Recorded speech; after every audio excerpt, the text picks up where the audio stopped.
நாம் சந்திக்கும் ஒவ்வொரு சிறப்பு விருந்தினர்களும் எப்பொழுதுமே நமக்காக சிறப்பான செய்திகளோடு வந்திருப்பார்கள். அந்த வகையில் இன்றைக்கு என்ன விருந்தினர் நமக்காக என்ன செய்தியை கொண்டு வந்திருக்கிறார் என்பதை கவனிக்கலாம். நிகழ்ச்சியில் அடுத்த பகுதியாக வரவிருப்பது சிறப்பு விருந்தினர்.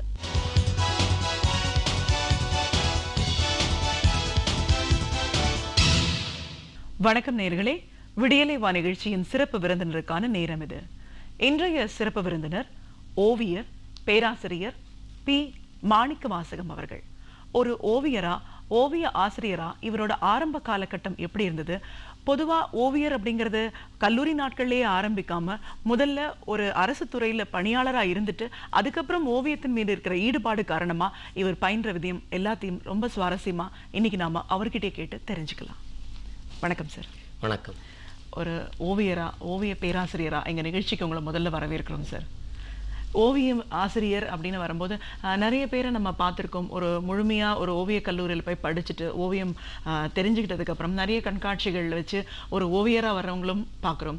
அதையும் தாண்டி ஒரு கல்லூரியில் போய் ஆசிரியர் பணி செய்கிறவங்க ஒரு சாராரையும் நம்ம பார்க்குறோம். ஆனால் உங்ககிட்ட வந்து நிறைய புதுமையான விஷயங்கள் இருக்குது. நீங்கள் ஓவிய கல்லூரி அப்படிங்கிறத வந்து ஆரம்பத்திலேயே எடுத்துடாமல் ஒரு மத்திய அரசு ஊழியராக நீங்கள் பணி செஞ்சுருக்கீங்க.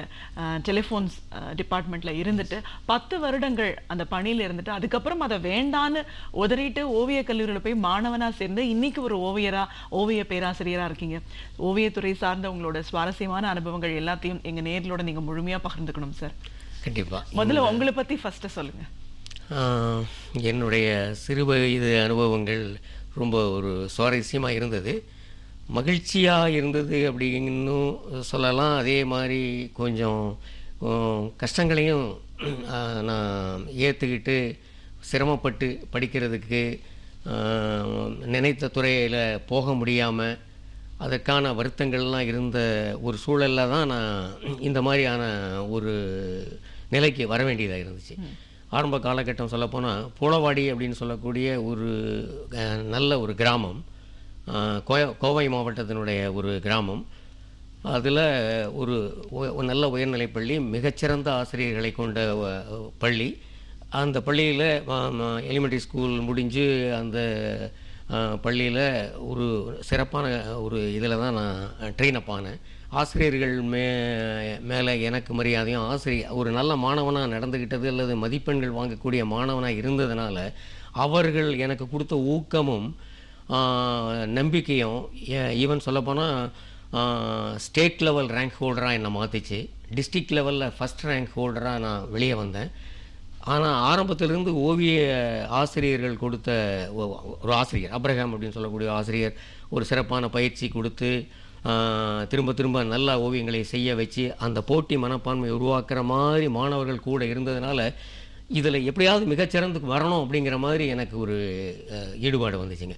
சொல்லப்போனால் ஒரு ஓவிய எக்ஸசைஸ் கொடுக்கும்போது மாம்பழம் வரைகிறதுல எனக்கு சரியான கலர் அந்த நேரத்தில் கொடுக்க முடியாமல் இன்னொரு மாணவன் 8 மார்க்கையும் எனக்கு 6 மார்க்கும் கிடைச்ச உடனே ஒரு பெரிய தாழ்வு மனப்பான்மை வந்து எப்படியாவது இதிலிருந்து நம்ம வெளியே வரணும், அது அந்த 8 மார்க்கை நான் வாங்கணும் அல்லது அதுக்கு மேலேயும் வாங்கணுங்கிற ஒரு தீவிரமான ஈடுபாடு வந்து தொடர்ந்து முயற்சி பண்ண அந்த ஆசிரியர்களும் ஹெல்ப் பண்ணி அதில் கொஞ்சம் நல்ல ஒரு ஓவியன் அப்படிங்கிற மாதிரி ஒரு பேரே அந்த நேரத்தில் கொடுக்க மாதிரி ஆயிடுச்சுன்னு வைங்களேன். இப்போ ஸ்கூலில் போனாலே ஆர்டிஸ்ட் எல்லா விதமான கலை பணிகள் அல்லது ஆண்டு விழா இது மாதிரிலாம் வரும்போதெல்லாம் எல்லாம் அவங்க எங்களை முன்னிறுத்திடுவாங்க, ஒரு 2 மாணவர்கள். அதில் ஒரு நல்ல ஒரு ட்ரைனிங்கும் இதுவும் கிடைச்சிது.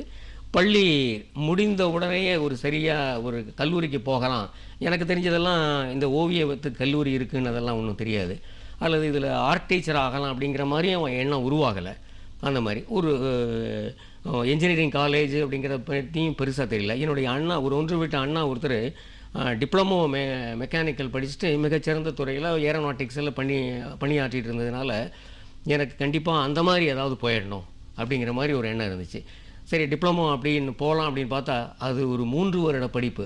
அந்த நேரத்தில் வீட்டில் இருந்த சூழல் 3 வருடம் நம்ம வெளியே போய் தங்கி படிக்கிற அளவில் வீட்டில் வசதி இல்லை. என்னுடைய அக்கா அவங்கெல்லாம் ஒரு டீச்சர்ஸாக இருந்ததுனால நீ என்ன பண்ணு, நீ டீச்சராக முதல்ல ட்ரைனிங் எடுத்துக்கோ. ஒரு 2 இயர்ஸ் தான், ரொம்ப ஷார்ட் பீரியட். நீ அதிலிருந்துட்டு இப்போ டீச்சர்ஸ் எல்லாம் வெளியே வந்தாச்சு அப்படின்னாலே மறுபடியும் கல்வி கற்கிறது மேலே மேலே போகிறதுக்கான உண்டான வாய்ப்பு அதிகம். ஸோ நீ பிஏஓ எம்ஏஓ அப்படியே நீ நிறைய பாஸ் பண்ணிக்கலாம் அப்படின்னு சொன்னேன். அதுவும் ஓகே, சரியான ஒரு மாற்று யோசனையாக இருந்ததுனால நான் உடனே எடுத்துட்டேன். நான் ராமகிருஷ்ணா மிஷனில் பெரியநாயக்கம்பாளையம்னு சொல்லுவாங்க, கோயம்புத்தூர் பக்கத்தில் இருக்குது, அங்கே குருகுல வாசம், அதில் கொண்டு போய் என்னை சேர்த்துனாங்க. அதில் கொண்டு போய் சேர்த்தன உடனே என்னுடைய மார்க்கை பார்த்து கொண்டு அவர்கள் என்னை எடுத்துக்க தயாராக இல்லை. ஏன் எடுத்துக்க தயாராக இல்லைன்னா, அந்த நேரத்தில் மார்க் குறைவாக இருக்கிறவங்க தான் ஆசிரியராக வருவாங்க. நீ டிஸ்ட்ரிக்ட் லெவலில் ஃபஸ்ட்டு வாங்கியிருக்க, இல்லை ஸ்டேட் லெவல் வாங்கியிருக்க மார்க்கு, உங்களுக்கு இங்கே கல்லூரியில் உங்களுக்கு இடம் தரோம்ப்பா, நீ ஒரு பிஎஸ்சியோ இதுவோ படிங்க அப்படின்னு சொன்னாங்க. இல்லை என்னுடைய வாழ்க்கை சூழல் கண்டிப்பாக ஒரு 2 இயர்ஸில் இமிடியேட்டாக படிச்சுட்டு வெளியே போய் ஒரு சம்பாதிக்கணுங்கிற நிலைமையில தான் இருக்கேன். நான் ஒரு 3 இயர்ஸ் 4 இயர்ஸ் எல்லாம் படிக்கிறதுக்கு தயாராக இல்லைங்க அப்படின்னு சொன்னேன். ஒரு வேண்டா வெறுப்புடன் என்னை ஆசிரியராக எடுத்துக்கொண்டார்கள். அதில் மிகச்சிறந்த ஒரு படிப்பினை கிடைத்தது. அங்கே போன முன்னாடி தான் தெரிஞ்சது அங்கே ஓவிய ஆசிரியரும் இருக்காங்க அப்படின்னு. ஓவிய ஆசிரியர் பார்த்த உடனே ராஜகோபால் அண்ணா அப்படின்னு சொல்லிட்டு, எல்லாம் அண்ணான்னு தான் கூப்பிடுவோம், ராஜகோபால் அண்ணா அப்படின்னு ஒரு ஓவிய ஆசிரியர். அவர் என்னுடைய திறமைகள், ஓவிய திறமைகள், மற்ற இதெல்லாம் பார்த்துட்டு தன் உடனேயே எப்போவுமே வைத்துக்கொண்டு எனக்கு அவருக்கு தெரிந்த அத்தனை கலைகளையும் கற்றுத்தர அவருக்கு ஒரு மனப்பான்மையும் ஒரு எண்ணமும் வந்துச்சு.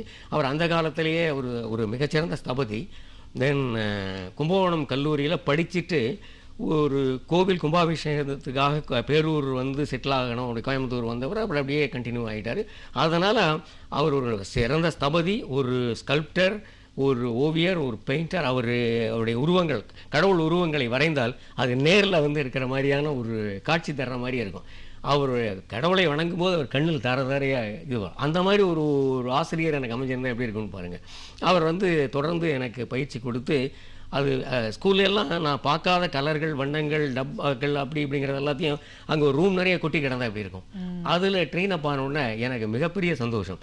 அப்புறம் அவங்க தான் சொன்னாங்க, இந்த மாதிரி நீ படித்து முடிச்சுட்டு போகும்போதே ஓவிய ஆசிரியருக்கும் சர்டிஃபிகேட் கோர்ஸுக்கு நீ பாஸ் பண்ணிட்டேன்னா then you can work as, இது கிடைக்கலன்னா அதுவும் ஓவியத்தில் அதிகமாக ஈடுபாடு இருக்கிறதுனால நீங்கள் ஓவிய ஆசிரியராகவும் ஆகலாம் அப்படின்னு சொன்னோன்னா அதையும் நான் அங்கே எடுத்துக்கிட்டேன். 2 துறையில் சர்டிஃபிகேட் கிடச்சி வெளியே வரும்போது இதுக்கு ஒரு கல்லூரியே இருக்குது, நான் படித்தது கூட அங்கே தான், கும்பகோணத்துலேயும் சென்னையிலையும் இருக்குதுன்னு சொன்னோடனே எனக்கு திடீர்னு ஒரு மின்னல் மாதிரி ஒரு மைண்டில் தோணுச்சு. என்றாவது ஒரு நாள் அந்த கல்லூரியில் காலடி எடுத்து வைப்போமா, அல்லது அதில் கண்டிப்பாக நம்ம படிக்கணும். நான் நினச்சிட்டு இருந்தேன் இந்த டிராயிங் டீச்சர்ஸனுடைய சர்டிஃபிகேட் தான் அல்டிமேட், ஒரு முழுமையானது ஓவியத்துக்கு அப்படின்னு நினச்சிட்டு இருக்கிற காலத்தில் இதுக்கு ஒரு கல்லூரி இருக்குது, 5 வருடங்கள் மேலும் படிக்க முடியும் அப்படின்னு சொன்னோன்னே மிக மிக ஒரு ஆர்வம் வந்துச்சு. ஆனால் எப்போ அப்படிங்கிறதெல்லாம் எனக்கு எதுவுமே தெரியல. சரி, என்றாவது ஒரு நாள் போவோம் அப்படிங்கிற மனதில் அந்த விதை மட்டும் விழுந்து விட்டது. அப்புறம் அதை விட்டு வெளியே வந்தேன். அங்கேயே கூட எனக்கு வேலைக்கே கூட வாய்ப்புகள் வந்தது.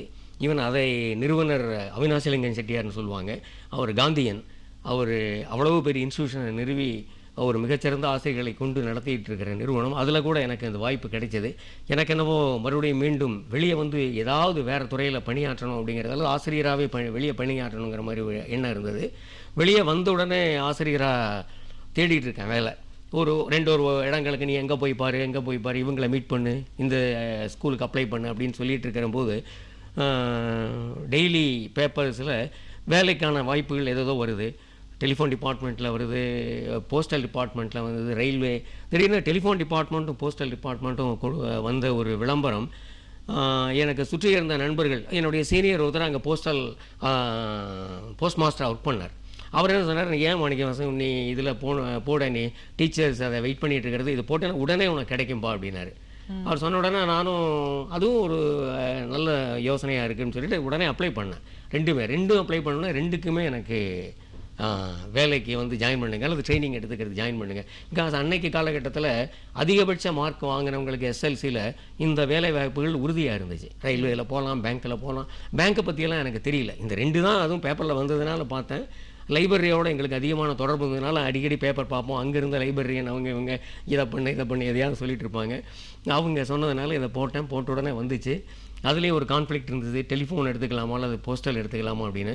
போஸ்டல் அப்படின்னா சேர்லேயே உட்காந்துக்கிட்டே இருக்கணும் அப்படிங்கிற மாதிரியும், ஆனால் டெலிஃபோன் ஒரு டைனமிக்கான ஒரு வேலை இருக்கும் அப்படின்னு சொன்னாங்க. சரி அப்படிங்கிற மாதிரி அதுக்கு அப்ளை பண்ணி நான் ட்ரைனிங்காக நான் போயிட்டேன். ட்ரைனிங்க்கு போய் ஒரு 3 மாதம் ட்ரைனிங். 3 மாதம் ட்ரைனிங் முடிந்த உடனேயே அங்கே எல்லாத்துக்கும் போஸ்டிங்ஸ் தருவாங்க. குரூப் ஒரு 50 பேர் ட்ரெயின் ஆனோம். ட்ரெயினப் ஆகி எல்லாத்தையும் ஒரு 10 பேர் ஒரு ஊட்டி, ஒரு 10 பேர் இந்த கோயம்புத்தூர் டிஸ்ட்ரிக்டில் குந்தா பிரிட்ஜ், 10 பேர் குன்னூர் அப்படின்னு எல்லாம் போட்டாங்க. ஏன்னா தனியாக ஒருத்தனை போய் கோத்தகிரிங்கிற இடத்துல போஸ்ட் பண்ணாங்க. இது என்னடா தனியாக இருக்க, இத்தனை நண்பர்களோட 3 மாதம் பழகிட்டு. அதாவது எல்லா இடத்துலையுமே உங்களுக்கு வாழ்க்கை சந்தர்ப்பங்களையும் சேலஞ்சையும் கொடுத்து கொண்டே இருக்கிறது. நீங்கள் எந்த இடத்துல எல்லாமே அதை ஏற்றுக்கொள்ள தயாராக இருந்தால் கண்டிப்பாக மாற்றம் என்பது உறுதி. கண்டிப்பாக நீங்கள் மாறுவீங்க அப்படிங்கிறது எனக்கு பின்னாடி காலத்தில் தெரிஞ்சுக்கிட்டேன். இது நம்ம ஒருத்தர் மட்டுமே இருக்கிறது போகலாமா அப்படிங்கும்போது வீட்டில் டிஸ்கரேஜ் பண்ணுறாங்க. தனியாகவே வெளியே பஸ்ஸுக்கும் அங்கேயும் அனுப்ப வேண்டாம் அப்படின்னு நினச்சிட்டு இருப்பாங்க வீட்டிலலாம். நீ அங்கே போகாது இங்கே போகாது அந்த மாதிரி ஒரு பீரியடு. நான் கோத்தகிரி போய் ஜாயின் பண்ணுறேன்னு சொன்னால் இவங்களுக்கு எல்லாத்துக்கும் ஷாக்காக இருந்தது. வேண்டாம்ப்பா நீங்கள் அது மலை மேலே போகணும், பஸ்ஸு இப்படியெல்லாம் போகும் அப்படியெல்லாம். அக்காவுக்கு எல்லாமே பயம். அம்மாவுக்கு அவங்கள அம்மா கூட ஓகே நீ போம்பாங்க. அக்காவுக்கு ரொம்ப ரொம்ப பயம். காசு என்னோட 10 இயர்ஸ் அவங்க எல்டர். அவங்க அதனால் அப்படின்னு சொன்னாங்க. இல்லை நான் போய் பார்ப்பேன் அப்படின்னு சொல்லி அங்கே போன உடனே எனக்காகவே ஒருத்தர் காத்துக்கிட்டு இருக்கிற மாதிரி ஒரு பா அப்படிங்கிறார். அவர் நண்பர் 10 வருடம் பழக்கமான வா மாணிக்க வாசகம் அப்படின்னு சொல்லி அந்த நட்பும் அந்த அன்பும் அங்கே சரி அங்கே தொடர்ந்து வேலை செய்யலாம் அப்படிங்கிற மாதிரி ஒரு ஊக்கத்தை கொடுத்தது. ஒரு 1.5 வருஷம் இருந்தேன். நம்ம மறுபடியும் ஒரு 6 மாதத்துக்கு ஒரு வாட்டி எனக்கு இந்த சென்னை எப்படி போய் நம்ம எப்போ ஜாயின் பண்ணுவோம் அப்படிங்கிற மாதிரி. ஸோ இந்த டெலிஃபோன் டிபார்ட்மெண்ட்டில் ஒர்க் பண்ணினாலும் எனக்கு இந்த ஓவியன் ஆகணும் அப்படிங்கிற உள்ளுணர்வு இருந்து கொண்டே இருந்தது. அங்கே அந்த நீலகிரியினுடைய எல்லா இயற்கை காட்சிகளெல்லாம் பெயிண்ட் பண்ண ஆரம்பிச்சிட்டேன். அங்கே ஒர்க் பண்ண நேரம் போக ப்ரஷ்ஷும் கையோடவே சுற்றினேன். அது எல்லாத்துக்கும் நம்ம வழங்குறதோ எல்லாத்துக்கும் கொடுக்குறதோ இந்த மாதிரி அந்த 1.5 வருடங்கள் அங்கே முடிந்து நான் பொள்ளாச்சிக்கு வந்து ஜாயின் பண்ணேன். அங்கேருந்து ஒரு வேறு விதமான ஒரு மாற்றம் ஏற்பட்டது. ஒரு ஓவியரா, ஓவிய பேராசிரியரா நீங்க உருவான விதம் பத்தி பேசிட்டு இருக்கோம். ஆரம்ப காலகட்டத்துல பள்ளியில ஓவியத்தின் மேல ஆர்வம் இருந்தாலும் அதெல்லாம் தாண்டி குடும்ப சூழல் காரணமா உங்களோட பாதை வந்து வேறு ஒரு களத்துக்கு நீங்க பயணப்பட்டு போயிருக்கீங்க. ஒரு அரசு துறை ஊழியரா பணியாற்றிருக்கீங்க. பட் அதையும் தாண்டி 10 ஆண்டுகள் முடிஞ்சதுக்கு அப்புறமா ஓவியம் அப்படின்ற ஒருத்தர் உருவான விதம், ஒரு கல்லூரி நாட்கள்ல உங்களுக்கு கிடைச்ச அனுபவங்கள்னு நிறைய விஷயங்களை பேசிட்டு இருக்கோம். ஒரு சின்ன இடைவெளிக்கு அப்புறமா தொடர்ந்து பேசலாம்.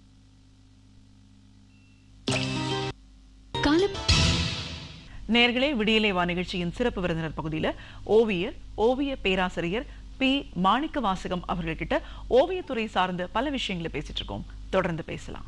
மனம் ரொம்ப வலிமையானதுன்னு சொல்லுவாங்க. நம்ம எண்ணம் வந்து ரொம்ப தீவிரமா இருந்ததுன்னா அதைவே தானே அதை செயல்படுத்திடும் அப்படின்வாங்க. நீங்க வந்து ஒரு அரசு துறை ஊழியரா இருந்தாலும் ஒரு 10 வருடங்கள் இந்த துறையில இருந்துட்டு மறுபடியும் வந்து ஓவியத்துக்கு வந்திருக்கீங்க. ஓவியம் அப்படிங்கிறது ஆரம்பத்திலிருந்தே இருந்தாலும் இதை முழுமையா ஒரு கல்லூரியில போய் படிச்சுட்டு அதுக்கப்புறமா ஓவியரா வர்றதுங்கிறது கொஞ்சம் கடினமான விஷயம்தான். ஏன்னா ஓவியம் தான் நம்ம வரைகிறோம், வேலை பார்த்துட்டே சில விஷயங்கள் நாமளா ஹாபி நமக்கு பிடிச்ச விஷயம் பண்றோம்னு நிறைய பேர் பண்ணியிருக்காங்க. பட் அதெல்லாம் இல்லாம ஒரு கேரண்டீடு நமக்கு ஒரு வருமானம், இன்கம் சோர்ஸ் இருந்தாலும் அதை விட்டுட்டு இந்த துறைக்காக நம்மளை ஈடுபடுத்திக்கணும் அப்படின்றதுக்காக கல்லூரியில போய் நீங்க படிச்சிருக்கீங்க.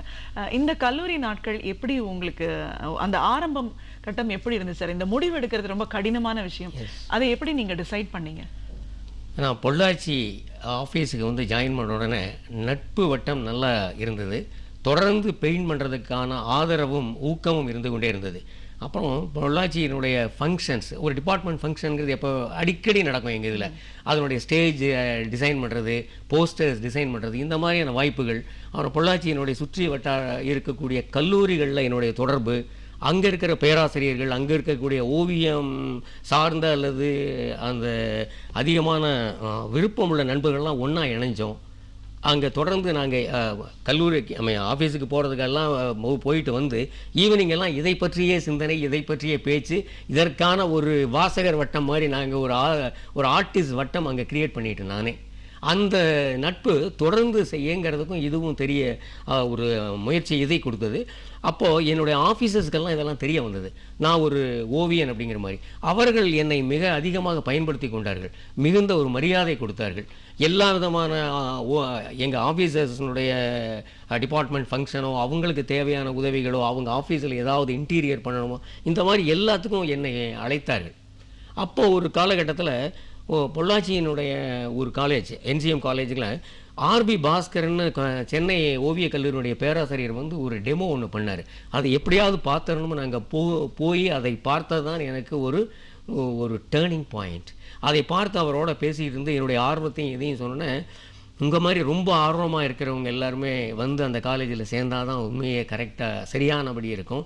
எத்தனையோ பேர் வர்றாங்க, பட் இந்த ஆர்வத்தில் நீங்கள் வந்தீங்கன்னா ரொம்ப ரொம்ப நல்லாயிருக்கும். நீங்கள் மட்டும் உங்கள் டெலிஃபோன் டிபார்ட்மெண்ட்டில் 5 வருடங்கள் விடுப்பு மட்டும் கிடைத்தால் அந்த கல்லூரியில் சேர்வது உறுதி, அதற்கு நானாச்சு அப்படின்னார். அந்த ஊக்கம் என்னுடைய ஆஃபீஸர்ஸை நான் தொடர்ந்து அவங்கக்கிட்ட நான் கன்வின்ஸ் பண்ணேன். என்னுடைய எக்ஸிபிஷன்ஸ் அது இதெல்லாம் பார்த்துட்டு 5 இயர்ஸ் ஒன்று நான் ரிசைன் பண்ணிட்டு போகணும், எனக்கு 5 இயர்ஸ் லீவே தர முடியுமா அப்படின்னு தான் கேட்டேன். அப்போது தியோடர் பாஸ்கரன் மிகச்சிறந்த ஒரு சுற்றுச்சூழலாளர் இப்போ சென்னையில் இருக்கார். அவர் போஸ்ட் மாஸ்டர் ஜெனரலாக இங்கே இருந்து